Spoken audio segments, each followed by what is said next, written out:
पुरुषार्थ से प्रारब्ध। ओम शांति। आज का हमारा विषय है पवित्रता का महान मंत्र। स्वयं भगवान ने आकर हमें पवित्रता का महान मंत्र दिया है। हमारे ओरिजिनल प्योर संस्कारों को उसने इमर्ज कर दिया है। आते ही प्योरिटी का वरदान दिया कि बच्चे तुम तो देवकुल की पवित्र आत्माएं हो, तुम्हारा तो मूल स्वरूप ही प्योरिटी है, अब उसे जगाओ।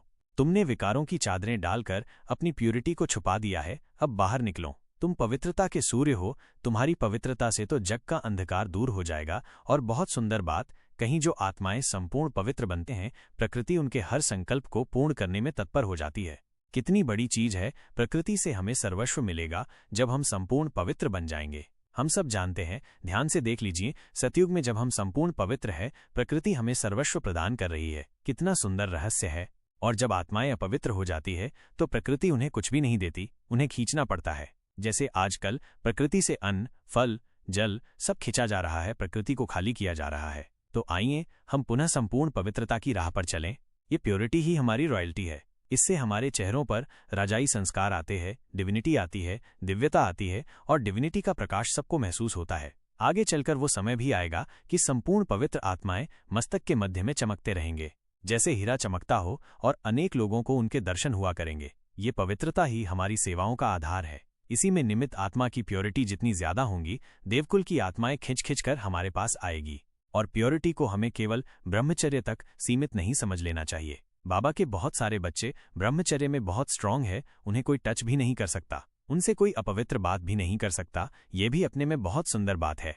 गर्व है इस महान यज्ञ के निर्माता पर, क्योंकि उसने इतनी पवित्र आत्माओं का निर्माण किया है। लेकिन प्योरिटी की चमक, प्योरिटी की दिव्यता, प्योरिटी का बल तब आता है जब हम व्यर्थ संकल्पों से भी मुक्त हो जाएं, साधारण संकल्पों से भी मुक्त हो जाएं और स्वमान के शक्ति स्वरूप संकल्पों में रहने लगें। तो आइए कुछ महान आत्माएं संपूर्ण पवित्र बने। 1008 तो बने ही, तो इससे संसार में बाबा की जय जयकार हो जाएगी। हमारे चमकते हुए दमकते हुए चेहरे बिल्कुल अलौकिक दिखाई देंगे।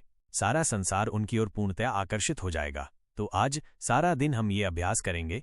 मैं बहुत रॉयल, राजाई कुल की रॉयल आत्मा, संपूर्ण पवित्रता का फरिश्ता हूँ, इस संपूर्ण प्रकृति का मालिक भी हूँ। हम अपने को संपूर्ण पवित्र बनाने के साथ साथ इस प्रकृति को भी पवित्र वाइब्रेशंस देते चलेंगे। बाबा परमधाम में पवित्रता के सागर, उनके स्वरूप को निहारें। उनसे चारों ओर पवित्रता की सफेद रोशनियां फैल रही है, वो नीचे मुझ पर आ रही है और मुझसे चारों ओर फैलकर प्रकृति को पावन कर रही है। ये बहुत सुंदर अभ्यास जो प्रकृति को पवित्रता की शक्ति देंगे। हमें आज ये करना है, ये बहुत बड़ा पुण्य होगा। प्रकृति के हम एहसानमंद है, क्योंकि माँ बनकर उसने सदा हमारी पालना की है, और जो भी हमारे सामने आए उसे भी हम पवित्र वाइब्रेशंस दें। ऐसा श्रेष्ठ संकल्प अपने मन में सारा दिन रखेंगे। अच्छा, ओम शांति।